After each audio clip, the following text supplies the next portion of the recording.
Kaixo. Seguimos avanzando con la jornada de presentación, o más bien celebración, como se ha dicho.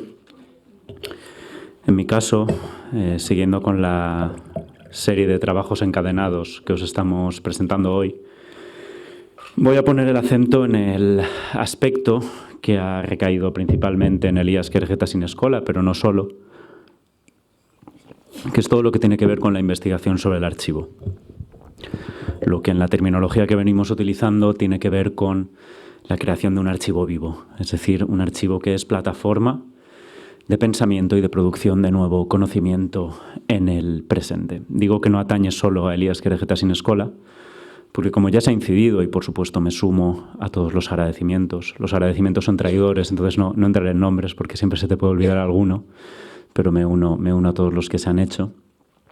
Como digo, no solo Elías Kerejeta sin Escola ha cargado con esta inmensa responsabilidad, sino que hemos tenido la suerte de encontrar aliadas y aliados en muchos otros espacios, universidades, museos, centros de pensamiento y otras plataformas que nos han acompañado en esta aventura de investigación. Vamos a ello.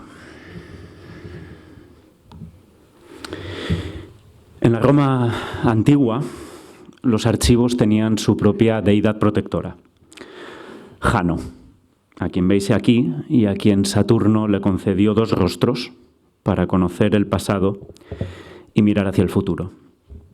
De hecho, actualmente el ICA, el Consejo Internacional de los Archivos, todavía porta en su emblema el doble rostro de este dios pagano. Los romanos encomendaron muchas responsabilidades al Jano Bifronte, dios de las puertas, pero sobre todo de los pasajes, de los umbrales, de las transiciones. Jano no tenía sus propios sacerdotes porque no los necesitaba. Era obligado a invocarlo al inicio de cualquier ceremonia, porque él velaba por el tránsito entre los principios y los finales, y no es casualidad que en la inmensa mayoría de lenguas románicas Jano dé nombre al mes de enero. Sin duda, en el día de hoy, en la celebración de hoy, nos encontramos bajo el signo de Jano y a él me tengo que encomendar en el inicio de mi intervención. Como ya se ha dicho, hemos llegado a una desembocadura, la del proyecto Cinemal Día 70, todas las historias posibles, que ha permitido constituir el Archivo de San Sebastián. Pero sabemos que no es un final, sino un tránsito que da comienzo a una nueva aventura, la de un archivo de consulta pública. Cuando hace 4 años emprendimos este viaje y como ya se ha empezado a avanzar, sabíamos que estábamos ante una oportunidad única. Aunque en las últimas décadas los llamados Festival Studies, un subcampo de los estudios cinematográficos, están generando nuevo conocimiento especializado, lo cierto es que la preservación del patrimonio de los festivales de cine sigue siendo un terreno poco desarrollado. En un libro que es ya clásico, de 2007, la investigadora holandesa Marieke de Valk nos recordaba, y cito de ella, que encontrar archivos de festivales accesibles, exhaustivos y bien conservados, lo que ella denomina literalmente un archivo ideal, es muy infrecuente. En muchos casos, los archivos de los festivales simplemente no existen porque no se consideró en ningún momento que sus materiales fueran dignos de conservación. A veces no existen por mero abandono o incluso por eventos trágicos. Es muy conocido el caso de Forum en Berlín, que perdió secciones importantísimas de su archivo en un incendio. Y en los casos en los que sí que existen materiales, nos dice de Valk, muy frecuentemente carecen de estándares de preservación, descripción y accesibilidad, o incluso, incide, en caso de contar con ellos, las más de las veces están troceados y dispersos en diferentes localizaciones. Y esto es algo que, aunque ahora nos pueda parecer inverosímil, trocear y dispersar el archivo fue una de las propuestas que escuchamos allá por 2018, cuando este proyecto era tan solo una idea muy prometedora. Gracias a todas las instituciones implicadas y al excelente equipo que me ha acompañado en los últimos 4 años, lo cierto es que hoy podemos afirmar, haciendo nuestro el término de Valk, que hemos creado un archivo ideal del Festival de San Sebastián. Y ya no es una hipótesis, sino una realidad al alcance de cualquiera de vosotras y vosotros. Una de las singularidades de nuestro proyecto, ya se ha dicho, es que los trabajos de conservación, catalogación, digitalización y accesibilidad, que habéis tenido la inmensa suerte de conocer de primera mano de las personas que están detrás de ello, han estado siempre entrelazados con el desarrollo de líneas de investigación crítica. Es decir, no hemos querido incidir en una división social del trabajo muy habitual que sitúa en departamentos estancos el aspecto técnico y, digamos, el aspecto más cualitativo, más crítico, más interpretativo. En el caso del proyecto Z70, ambos procesos se han retroalimentado entre sí, en ocasiones de maneras muy complejas. Muy particularmente, cada año hemos formado un equipo de estudiantes del IAS Querejeta sin Escola. Ahí es, por ejemplo, donde nos topamos por primera vez con Irati, que, como habéis visto, ha acabado siendo una pieza muy importante del equipo. Y junto a ese grupo hemos definido un tema, un foco de investigación.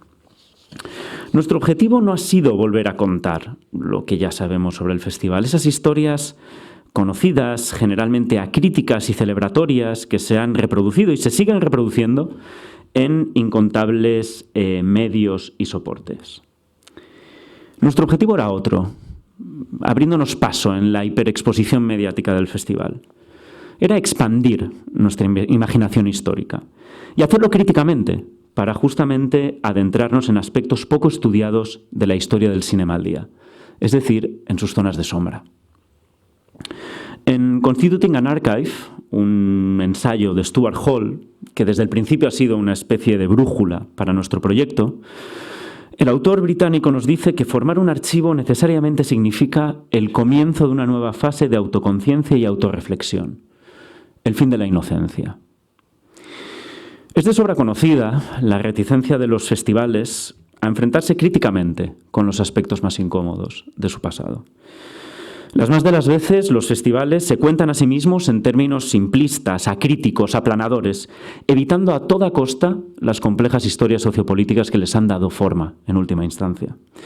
Basta con recordar el reciente escándalo en Berlín cuando el semanario Die Zeit publicó que el primer director y paterfamilias del Festival de Berlín, Alfred Bauer, era un notorio miembro del aparato nazi, algo que obligó al festival a encargar de urgencia una investigación independiente a cargo del Instituto Leibniz de Historia Contemporánea, o el hecho, cuando menos llamativo, de que el principal premio de interpretación del Festival de Venecia, la Copa Volpi, esté nombrado en honor de Giuseppe Volpi, que fue uno de los promotores del festival, pero incidentalmente también un gobernador colonial y un ministro fascista. En el caso de San Sebastián, huelga decir, el punto ciego, la zona de sombra, es el incómodo pasado franquista del festival fundado en 1953.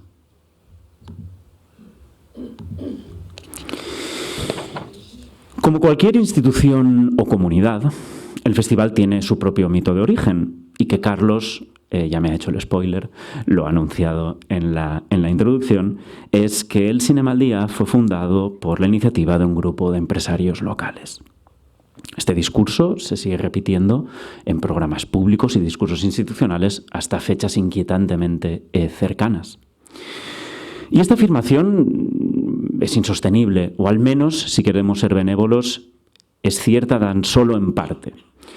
No podemos entender el establecimiento y consolidación del Festival de San Sebastián sin mencionar el apoyo crucial que las autoridades franquistas le brindaron al certamen desde su primera edición.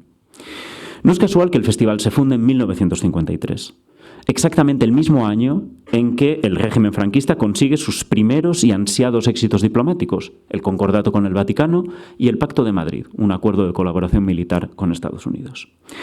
La evidencia histórica, el archivo, son tozudos en este sentido. El rápido reconocimiento del festival, que en tan solo 4 años recibió la codiciada y pésimamente llamada categoría de la FIAF, es indisociable de una serie de operaciones de diplomacia cultural en el contexto de la Guerra Fría y no de la mera iniciativa de un entrañable grupo de emprendedores locales. Así, mientras la represión de la disidencia continuó ininterrumpidamente de puertas adentro, el festival sirvió al régimen para proyectar una imagen de modernidad y apertura al exterior. Como recordaba la investigadora Inchane Rincón en el último programa público del proyecto, recordando un eslogan oficial, el festival era, y cito, la sonrisa que España ofrece al mundo. Hay un segundo cliché que cuelga de este primero, y que ha permitido seguir aplazando el examen serio del pasado franquista del festival, y es cuál fue el papel de la censura cinematográfica en esos años, en el seno del festival. Y de nuevo las lecturas tradicionales, las narrativas tradicionales han mirado hacia otro lado, incidiendo en el tópico de que el Cinema al Día siempre ha sido, y cito de nuevo de una fuente institucional, parte de una corriente aperturista ajena a los costes de la censura. En el segundo año de nuestro proyecto, nuestro trabajo en el archivo nos permitió concluir que las cosas no son tan simples. Es cierto, eso es así, que como escaparate internacional de la apertura del régimen, una persona que acudiera al Festival de San Sebastián en los años de la dictadura, efectivamente podía ver cosas que eran imposibles de ver en cualquier pantalla comercial del resto del Estado. Por poner un solo ejemplo entre muchos, la película Woodstock de Michael Bublé se estrenó en sección informativa en 1960, pero no tuvo circulación en pantallas comerciales hasta 1976, una vez muerto Franco. Lo que demostró nuestra investigación, no obstante, es que esta disidencia controlada, por retomar un conocido término de Roman Gubern, coexistió con prácticas de censura normalizadas. Y no solo porque el festival acató de oficio todas las instrucciones de la censura ordinaria, cada película programada tenía que ser autorizada en Madrid, sino que de facto desarrolló aquí, in situ, mecanismos represivos propios, que a menudo eran más estrictos que los de la censura oficial. Os invito a consultar en la web que ya nos ha presentado Irati antes los registros de la jornada que organizamos hace 2 años, titulada Umbracle, en la que, junto al equipo de estudiantes, podéis acceder a los vídeos. En esta misma sala analizamos 3 casos detalladamente de censura. De hecho, la conferencia de Diego Ginartes y de la propia Irati la hemos readaptado en formato texto y está también disponible en la sección Historiac. En el caso de este trabajo, que en su adaptación textual ha recibido el título de Un cuáquero hippie en el Cinema al Día, Irati y Diego analizan la censura extraoficial del ciclo de New American Cinema que se programó en el festival en 1968. Y querría rescatar una conclusión fundamental de su trabajo.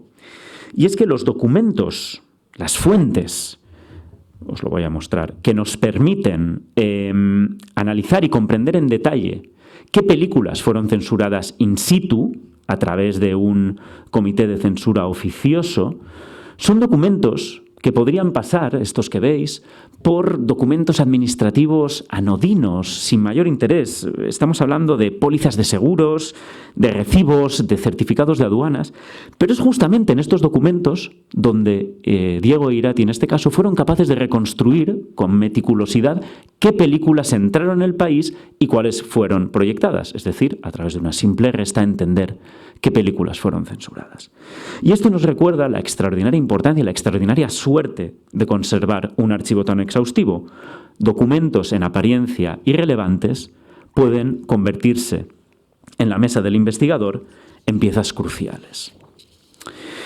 Por nuestra parte, siempre hemos reivindicado este tipo de análisis crítico del pasado franquista del festival como un ejercicio de memoria democrática y reparación, como lo que entendemos que es nuestra responsabilidad intelectual y política desde una institución pública.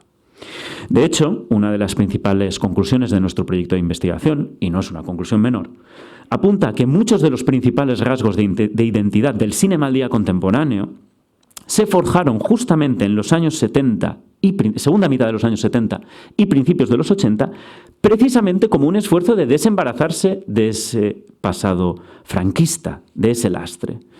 Lo podríamos decir de muchas maneras, pero os lo diré con las primeras palabras que se publicaron en el editorial oficial de la revista del festival en el año 1977, en propiedad la primera edición post-franquista del festival. Por primera vez, también en euskera por primera vez, este es el modo en el que comienza ese editorial. El festival ha tenido 24 ediciones, no nos gusta, y sigue un alegato en defensa de un cambio radical. ¿Qué sucedió en esos años? Es lo que estudiamos en el primer año de andadura del proyecto.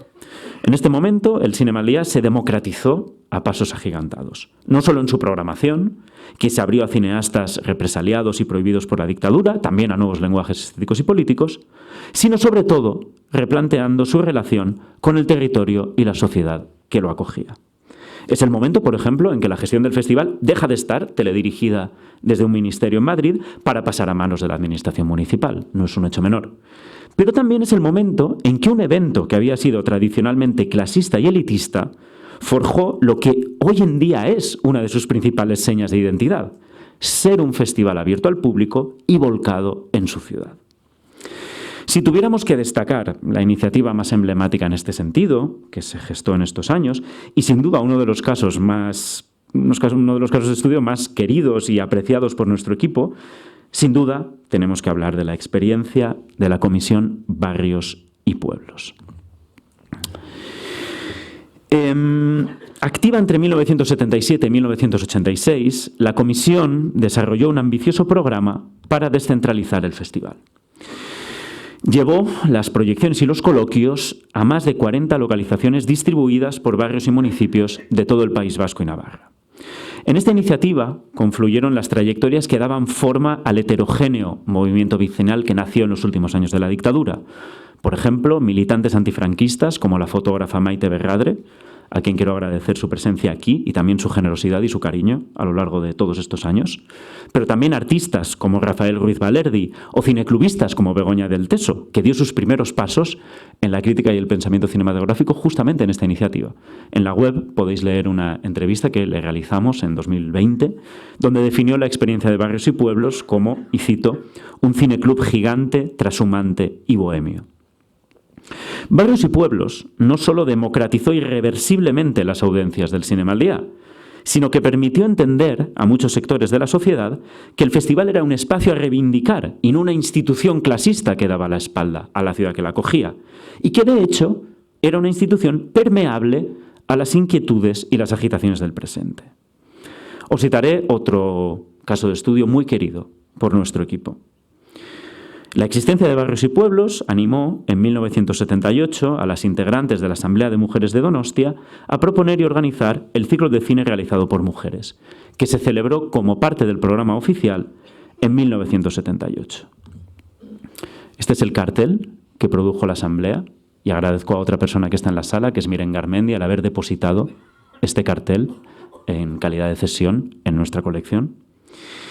A este evento importantísimo, que se celebró en los desaparecidos cines Savoy de Gros y autogestionado por las propias activistas, no solo se proyectó un extenso programa de películas, sino que también se celebraron una serie de mesas redondas. Acudieron cineastas como Agnès Bagdá, Marceline Loridan, Marta Metzaros, Alisa Sepitko, Nelly Kaplan, Miren Chuloyarte, Pilar Miró, y la lista sigue. Y aunque este evento ha sido uno de los hitos más tempranos e importantes de la historia feminista del cine en el Estado español, ha sido tradicionalmente ignorada en la memoria cultural del Cinema al Día. Basta un ejemplo. Cuando en 2017 Agnès Bagdá recibió el premio Donostia, ni la prensa ni el propio festival hicieron mención de que la primera vez que Agnès Bagdá había venido a esta ciudad, al festival, fue en el marco de esta iniciativa que se celebró en 1978. Pese a este silencio del archivo cultural del festival, el archivo material tenía para nosotros, esperándonos, una gran cantidad de documentación sobre esta experiencia. No seré exhaustivo, pero simplemente quería mostraros que, por ejemplo, la Asamblea estuvo a cargo de una sección en el diario del festival donde se publicaron diferentes contenidos, una extensa biofilmografía de mujeres cineastas, traducciones al euskera del libro de Marjorie Rosen, Popcorn Venues, o información sobre colectivos de cine feminista como el grupo italiano Alice Guy. En ponencias anteriores nos teníamos que conformar con contaros esto. Ahora os podemos animar a que acudáis a la web, trasteéis en la revista del 78 y os encontréis todos los maravillosos materiales que produjo este grupo de mujeres que ahora están perfectamente accesibles para todas y todos vosotros. Pero en el archivo general, ahora que ya estáis familiarizados con nuestra jerga interna, el archivo documental, también encontramos documentación que nos permite entender cómo se compuso el programa. En el archivo general entendimos, por ejemplo, que el programa contó con la colaboración de redes de distribución alternativas como Cinefams International y que también el comité de selección tenía el cometido de localizar en sus viajes oficiales películas que podían ser incluidas en el programa. Aquí os estoy mostrando un informe de un viaje de scouting, de programación, remitido por Mariano Larrandia, en el que cuenta que ha estado en Budapest en una serie de visionados, que ha descubierto las pelis de Marta Metzaros y dice, lo recomiendo para el ciclo de cine realizado por mujeres. Sin embargo, y esto es muy importante, nuestra comprensión de este acontecimiento, el evento de 1978, habría sido irremediablemente incompleta si no hubiéramos contado con el testimonio y la generosidad de varias de sus protagonistas, como Begoña Gorospe, Rosa Turrillas o Ana Ureta, a quienes también agradezco que estén aquí, porque han acompañado este proyecto desde el primer día. A través de una serie de entrevistas con ellas, pudimos acceder a experiencias vividas que no han quedado registradas en el archivo material y que son parte integral de esta experiencia. Por ejemplo, hablando con ellas, aprendimos que durante el ciclo la Asamblea organizó un servicio autogestionado de guarderías en el Savoy. Que supiéramos este dato en el año 2019 no es algo menor, porque se generó uno de los muchos momentos en que nuestra investigación sobre el pasado empezó a reverberar en el presente, sin pretenderlo. Ese mismo año, el festival anunciaba el servicio Puxica Gorría, que quizá lo conozcáis, es un servicio de guarderías que se empezó a ofrecer en ese año a disposición de las personas invitadas del festival. Y cuando se presentó, este proyecto se presentó como una iniciativa inédita en la historia del festival, como una radical novedad. El hecho de que esta idea hubiera sido puesta en práctica décadas antes por un grupo de mujeres activistas de base no solo es una precisión importantísima, histórica, necesaria, que hay que reconocer en público, sino que además nos permite conocer la densidad y la importancia de las genealogías feministas que subyacen en la cultura cinematográfica contemporánea. De hecho, para subrayar la importancia del componente de testimonio oral, subjetivo, memorístico, que nos ayuda a reconstruir esta experiencia de 1978, en el primer seminario del proyecto que celebramos en esta misma sala, en este mismo espacio, tuvimos la suerte de contar con Ana Ureta, una de las feministas que participó en el evento, y las cineastas Cecilia Bartolomé y Vivian Ostrovsky, a quien veis en la foto, quienes compartieron, dando cuerpo, dando literalidad a esa idea de archivo vivo, materiales de sus archivos personales. De hecho, el evento se convirtió en un punto de encuentro de muchas de las mujeres que habían participado en el evento de 1978. Y, no es algo menor, nuestra investigación de estos años no finaliza con los resultados que nosotros presentamos en ese momento. Actualmente, una de las estudiantes que formaba parte de ese primer equipo de trabajo, Neus Sabaté, a quien agradezco que también esté en esta sala acompañándonos, está desarrollando su tesis doctoral en la Universitat Rovira i Virgili de Tarragona sobre este mismo tema, lo cual nos da una pista temprana de la cantidad de trabajos académicos y nuevo conocimiento que está esperando latente en esas cajas del archivo que hoy estamos poniendo a disposición de toda la ciudadanía. Decía antes, y se ha dicho en varias ocasiones en la jornada de hoy, que nuestro proyecto, el trabajo técnico de conservación, recuperación y digitalización de los fondos y la investigación sobre la colección siempre han estado conectados y entrelazados. Como comentaban antes mis compañeras, Ana, Lorena y Andrea, hasta 2019 no pudimos iniciar los trabajos de conservación y acondicionamiento de las fotografías del archivo. Por tanto, hasta 2019 estos fondos eran inaccesibles para nuestro trabajo de investigación. Esto coincidió además, 2019, con el inicio de nuestra colaboración con Kutxa Fundazioa. Lo cierto es que de repente teníamos a nuestra disposición un enorme corpus de imágenes, en torno a 60.000 en un cálculo conservador, que nos permitía, de repente, el acceso a nuevos caminos de investigación. En un primer examen de este gigantesco acervo fotográfico llegamos a una primera conclusión, de manera casi instintiva y visceral, enfrentándonos a la pura sensibilidad de ese archivo. Veíamos que el imaginario dominante del festival, sobre todo en sus primeras décadas, se había construido sobre un repertorio extraordinariamente reducido de imágenes. Había muchísimas copias, pero el repertorio era realmente limitado. Básicamente veíamos a grandes directores retratados en lugares emblemáticos, posados de estrellas en la alfombra roja y fiestas exclusivas con la participación de celebridades. Y sobre todo nos dábamos cuenta que las diferentes selecciones que se han hecho en fotolibros, exposiciones, documentales, etcétera, ahondaban todavía más en la reducción de ese imaginario. Había una gran disponibilidad de imágenes, pero el imaginario era realmente asfixiante, estrechísimo. Y nuestro primer esfuerzo, por tanto, consistió en tratar de expandir nuestra imaginación, ventilar un poco la sala, generar espacio para que entraran otros discursos, proponiendo nuevos repertorios visuales más amplios, más complejos, más poliédricos. En concreto, prolongando la importancia que ya había tenido para nosotros el contacto con el evento feminista del 78, empezamos a interrogar los modos de representación y ocultamiento de las mujeres en el festival antes de esa fecha. Es algo que tanto Carlos como Irati ya nos han dado algunos destellos de por dónde han ido los tiros. Empezamos por preguntarnos algo evidente y nos dábamos cuenta en el equipo de que éramos incapaces de responderlo. ¿Quién fue la primera mujer que participó en el festival como cineasta? De nuevo, Carlos me ha hecho un spoiler porque es Yulia Sonseva. Pero junto a ella tratamos de recuperar la imagen y el trabajo de las primeras mujeres que acudieron al festival. Curiosamente, y es algo que nos aporta muy sugerente información histórica, todas ellas provenientes de países socialistas. Junto a Yulia Sonseva, soviética, en el año 1965, le sigue Tatiana Liosnova en 1966, y en esta foto que veis aquí, en medio, Judith Elek, húngara, que participó en 1969 con su excelente película The Lady of Constantinople, que recuperamos para una de las sesiones de Cinema al Día Plus.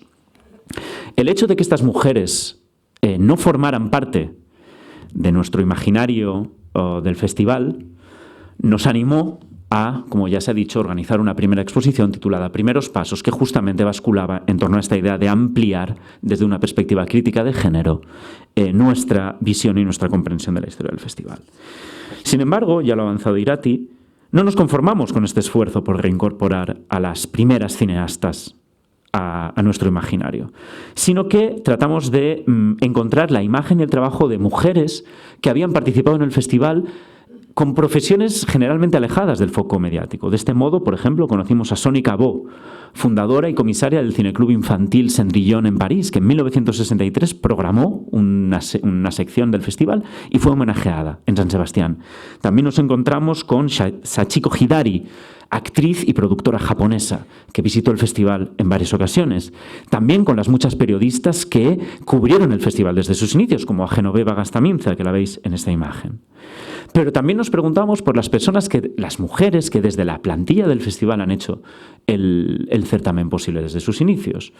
Esto incluye, por supuesto, a personalidades emblemáticas e icónicas del festival, como Pilar Olascoaga, quien veis fotografiada, quien hasta los años 80 ocupó diversos puestos de responsabilidad en el festival, pero sobre todo a la inmensa fuerza de trabajo, casi exclusivamente femenina, que desde el principio ha sostenido el festival completamente al margen del foco mediático. Esta fotografía, en que la artista y cantante Micaela, una estrella de la canción popular de los años 60 en el Estado español, posa con un grupo de camareras en un momento muerto de una fiesta organizada por United Artists, nos obsesionó, porque nos parecía que en este juego de miradas realmente se concentra un montón de líneas de fuerzas, de género y de clase, de cómo el trabajo y la clase social modela los cuerpos, de cómo modela el deseo, de cómo modela las expectativas. Y nos parecía importante que esta imagen también forme parte integral de lo que ha significado el festival a lo largo de 70 años de historia. Pero con ellas, las incontables trabajadoras que se han hecho cargo de los servicios de sala, de los servicios de relaciones públicas, de atención al cliente, lo que en propiedad podemos llamar los cuidados del festival. Y como nos enseñan los feminismos, sin los cuidados no hay producción que valga. Los trabajos de reproducción son los que hacen la producción posible, en primer lugar, y por tanto, desde el equipo de investigación hemos considerado que estas figuras también tienen que tener su lugar y su hueco en nuestro imaginario del Cinema al Día.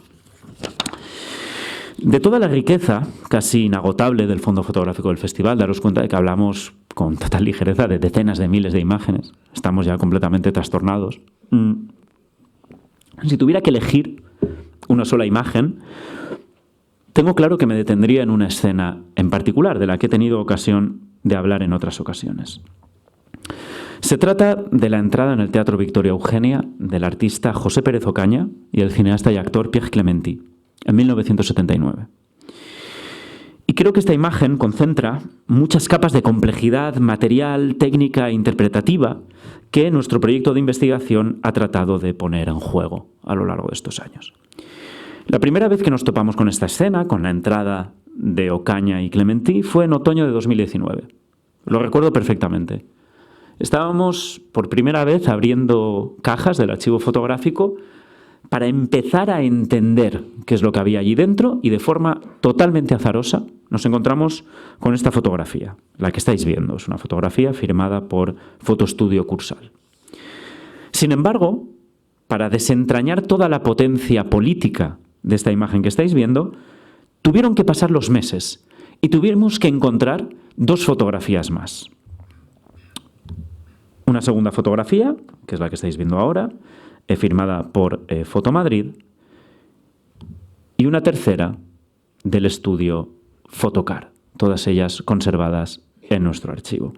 Y subrayo esta importancia de los 3 puntos de vista para volver a incidir en algo que ya he dicho, y es cómo el trabajo de investigación en el archivo tiene muchísimo en común con un trabajo de montaje, es decir, de recoser, de reelaborar narrativamente diferentes fragmentos y construir las relaciones entre ellos. Solo así, con este triple punto de vista, como digo, podemos entender que cada detalle de esta escena describe un momento de tensión y ruptura, una profanación. El panfleto que lleva en su mano Clementí nos permite distinguir el emblema de las gestoras pro amnistía y nos permite activar nuestra imaginación para reconstruir lo que sucedió con toda seguridad. Un grupo de manifestantes está a las puertas del Víctor Eugenia y hubo un más que probable intercambio con los artistas. Pero sobre todo, esta fotografía nos permite capturar esto. Este cruce de miradas entre Ocaña y las floristas, que tenían una misión muy concreta, que era la de poner un clavel en la solapa de los caballeros que entraban en el foyer del Teatro Víctor Eugenia. Ese acto mecánico, esa reproducción de una lógica de identidad, de género y sexual codificada a través del ritual, está en suspenso, está congelada, se está demoliendo por la vía de la acción directa, que era la forma de trabajar de Ocaña en todas sus acciones. Janet Harbor, en un artículo, reflexiona sobre la temporalidad de los festivales, es un artículo reciente, y alerta sobre cómo la producción y casi el incentivo de los escándalos y los pequeños chismes en los festivales contemporáneos ha acabado vaciando de verdadero contenido político muchos gestos reivindicativos que suceden en la alfombra roja. Sería una pena, sería una lástima, de hecho sería un anacronismo que interpretáramos el gesto de Ocaña en esos términos güeros, en esos términos vacíos. En 1979, que es el momento en el que está tomada esta foto, desafiar las normas de asignación y de performance pública de género significaba literalmente jugarse la vida. Y literalmente es literalmente, porque pocos meses antes de que fuera tomada esta fotografía, un policía había asesinado de un disparo en el rostro al travesti Francis en Errentería. De hecho, el asesinato mezquino de Francis desencadenó una ola masiva de protestas que supuso el espaldarazo definitivo para EGAM, el movimiento de liberación gay y lesbiano de Euskal Herria, que se había fundado pocos años antes. Y estas circunstancias nos devuelven algo, a un hilo que he dejado deliberadamente suelto antes, que tiene que ver con la transformación que estaba operando Barrios y Pueblos en este momento. Porque en reacción a ese clima de indignación por el asesinato de Francis, Barrios y Pueblos invitó a varios y varias militantes de EGAM a comisariar un ciclo de películas que circuló por esa red distribuida que Barrios y Pueblos había tejido por toda Euskal Herria. En 2019, Clara Rus, que formaba parte del primer equipo de estudiantes, a quien conoceréis en unos minutos, y yo mismo, tuvimos la inmensa suerte de poder hablar con una de estas personas de EGAM, que comisarió el ciclo, Mikel Martín Conde, a quien saludo y agradezco que esté aquí hoy con nosotros. Con gran generosidad, Mikel compartió con nosotros su testimonio y sus memorias de qué fue aquella experiencia de 1979.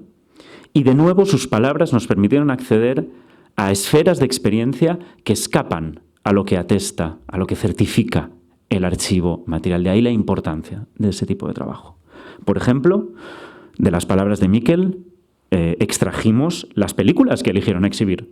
No teníamos ninguna otra fuente, solo informaciones parciales. Fueron Sebastiane, de Derek Jarman, Un hombre llamado Flor de Otoño, de Pedro Lea, y La ley del más fuerte, de Rainer Maria Fassbinder. También de las palabras de Mikel pudimos rescatar y asegurarnos de que consten en la historia los nombres de los otros integrantes de EGAM que le acompañaron en esta aventura.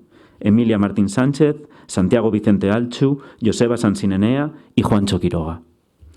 Pero sobre todo, la voz de Mikel nos permitió comprender algo que quizá puede pasar desapercibido en una primera lectura de esta experiencia. Podríamos pensar que esos pases organizados por Egan eran algo así como unos actos de agitprop, ¿no? de agitación, de sensibilización, para ganar simpatías por su causa. Sin duda lo eran.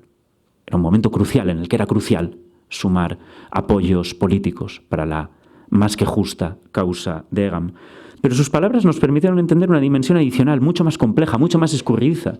Y es que por encima de esa dimensión, llamémoslo sensibilizadora, si queremos, estos pases tenían otra función que tenía que ver con el empoderamiento de la subjetividad de esos activistas que estaban poniendo su cuerpo delante de esas películas para presentarlas ante el público y defender una causa concreta.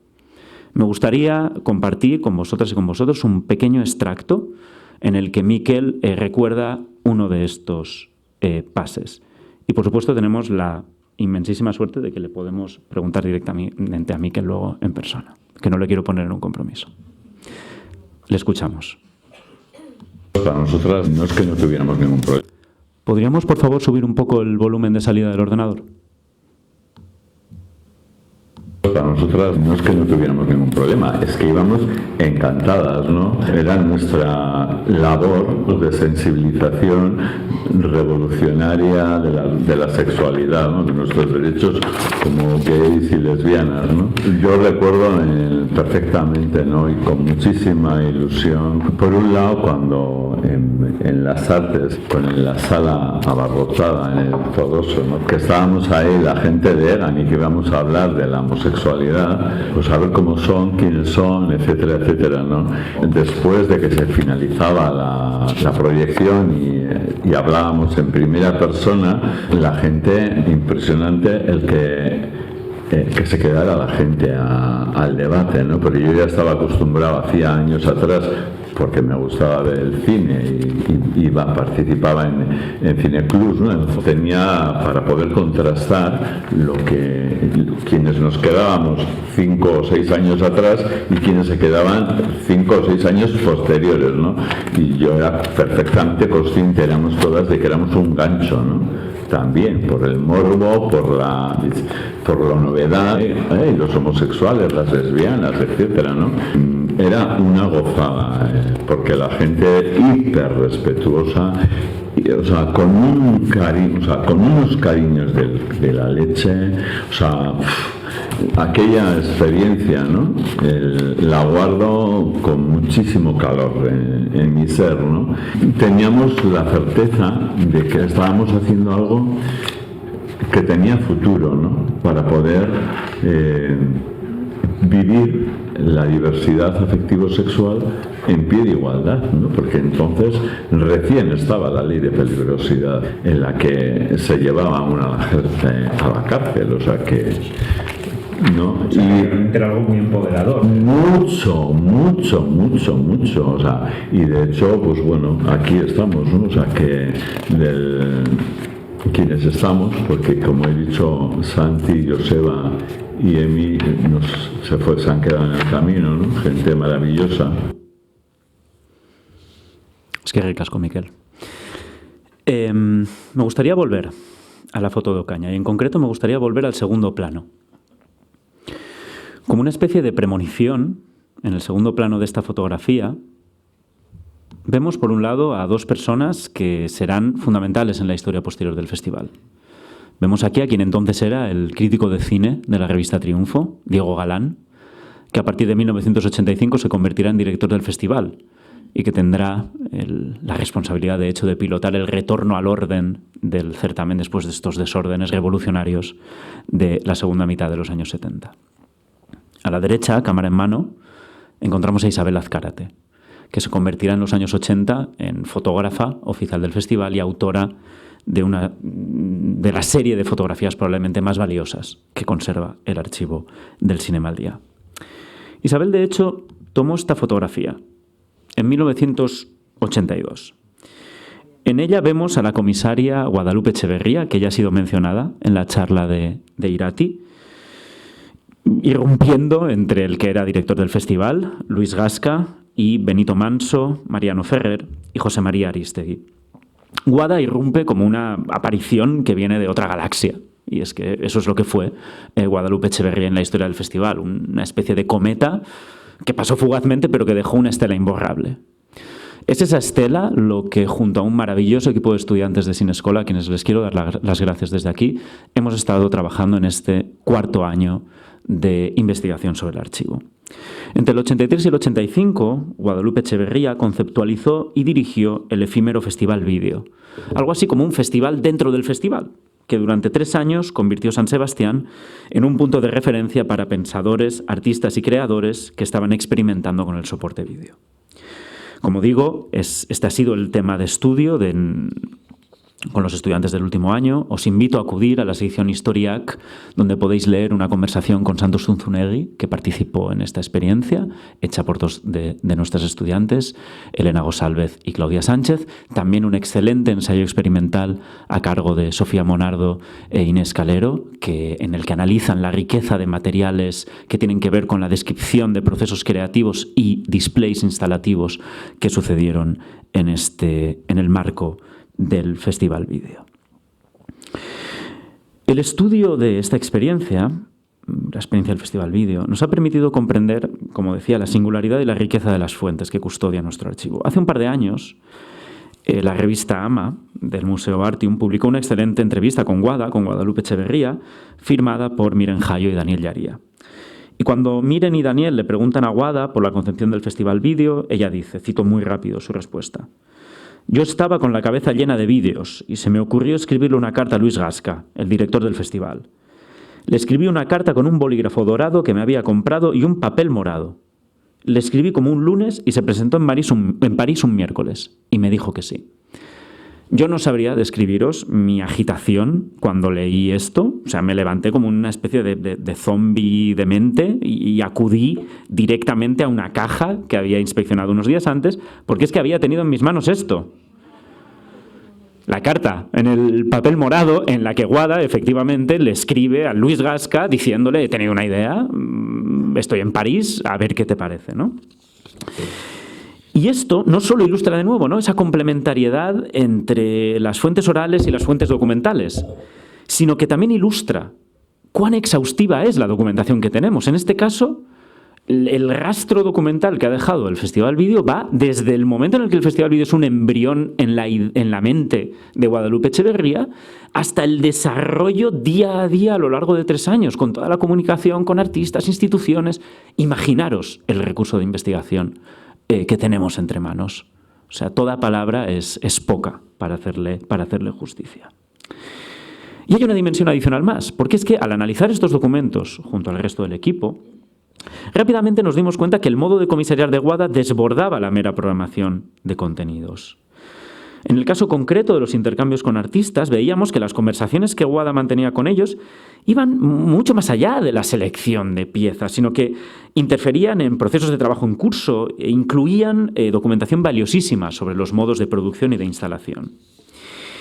Y de hecho, lo que tal vez podríamos imaginar como un archivo administrativo frío, los documentos que deja tras de sí un festival, bueno, lo que nos dimos cuenta es que en realidad lo que teníamos ahí era el rastro material de una densísima red de afectos.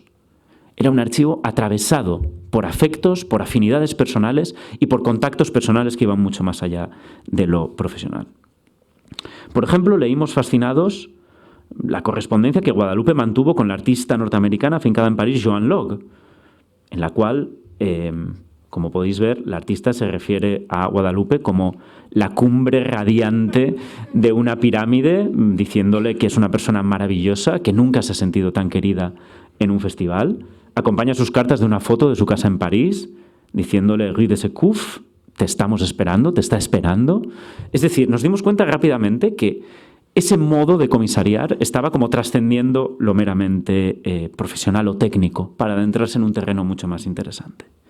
De hecho, uno de los expedientes de documentación que más nos fascinó fue el que recoge la correspondencia entre Guadalupe Echeverría y el artista donostiarra Esther Ferrer, quien, por cierto, en una entrevista oral nos explicaba que se incorporó crucialmente el soporte vídeo en su práctica artística fue por la invitación, o más bien la palabra que utilizó es la insistencia de Guada porque lo hiciera. Como digo, conservamos una serie de intercambios con ellas y me gustaría, para ir concluyendo, que escucháramos completas 2 de las cartas que se comentan. Y para ello, 2 de las estudiantes que han trabajado sobre estos materiales nos van a prestar su voz. Inés Calero será Esther Ferrer y Claudia Cegarra será Guada Echeverría. Vamos a necesitar los micros de sala, por favor. Cuando queráis. Querida Guadita, estoy en plena ebullición, con Y o con Y, no sé, elige tú, pensando la performance, que he cambiado. Será menos complicada pero más intensa y el público quedará defraudado como siempre, salvo los inteligentes, que la apreciarán en su debido valor. Pregunta primera, ¿será posible haber un magnetofón para pasar una banda? Pregunta segunda, ¿se podrán contar con varios tocadiscos o tocacassettes para poder poner diferentes músicas en diferentes momentos, pero a veces todos juntos? Tercera pregunta, ¿el espacio es muy grande o very little? Cuarta pregunta, que debiera haber sido la primera, lo comprendo. ¿Cómo estás? ¿Te pueden o les estás ganando por la mano? Que no sé qué quiere decir, pero da igual. ¿Se entiende la pregunta o no? Primera información.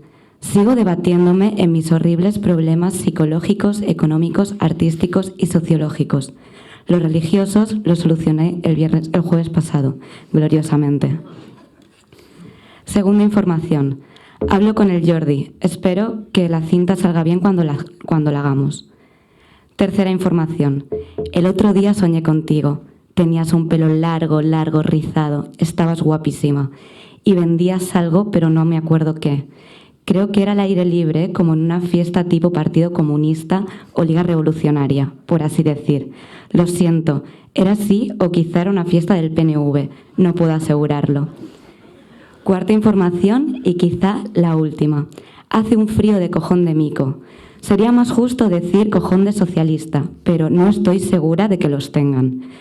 No cometamos errores irreparables. Más vale prevenir que lamentar, que decía Sócrates. Él lo decía en griego, ya sé, pero en vasco, perdón, euskaldun, debe quedar mejor. Infórmate.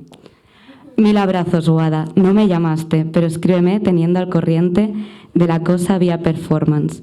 Es importante saber dónde estamos paradas, por decirlo de una manera correcta, comprensible y con todas las sutilezas que nos permite la lengua materna. Tengo que ponerme a trabajar como una loca. Muchos abrazos, querida Guada. Eres como una fuerza de la nature para mí. 1000 besos, Esther. Mi querida Mia Fluxus, por cierto, que estuve viviendo en New York, en la última casa donde vivió Maciunas, que para ti debe ser, como para mí, Sabino Arana. Puedes hacer lo que te dé la gana. A mí, en principio, el arte no me interesa. Y además, no entiendo nada de lo que dicen o hacen los artistas. Como yo, te encontrarás a toda la audiencia en la misma situación. Luego es tu ocasión. Te pagaré la media en estos casos, 50.000 pesetas, más la ocasión de estar en el Hotel María Cristina bien alimentada. Podrás venir en coche-cama, por lo de la espalda. Bueno, rica, los magnetófonos y todo el aparataje ya encontraremos. No habrá nada que nos detenga. Un beso. Tengo mucha prisa. Espero que estés muy bien. Mucha gente me pregunta por ti. Gracias. He comenzado este repaso fragmentario y parcial a 4 años de investigación encomendándome a Jano y con él tengo que concluir. Jano, como los archivos, como nuestro archivo, conoce el pasado pero mira hacia el futuro. En los últimos 4 años no solo hemos garantizado la salvaguarda y la puesta en valor de un patrimonio común. Ahora que el archivo abre sus puertas, podemos entender que el subtítulo del proyecto que nos ha traído hasta aquí, Todas las historias posibles, no es más que una promesa a futuro. Esas historias posibles serán contadas por las nuevas miradas que exploren e interpreten los materiales que hoy ponemos a disposición de todos. Que Jano nos acompañe y, como afirmó John Berger en unas palabras que siempre han arropado a este proyecto, que nunca más una historia vuelva a contarse como si fuera la única. Mila esker.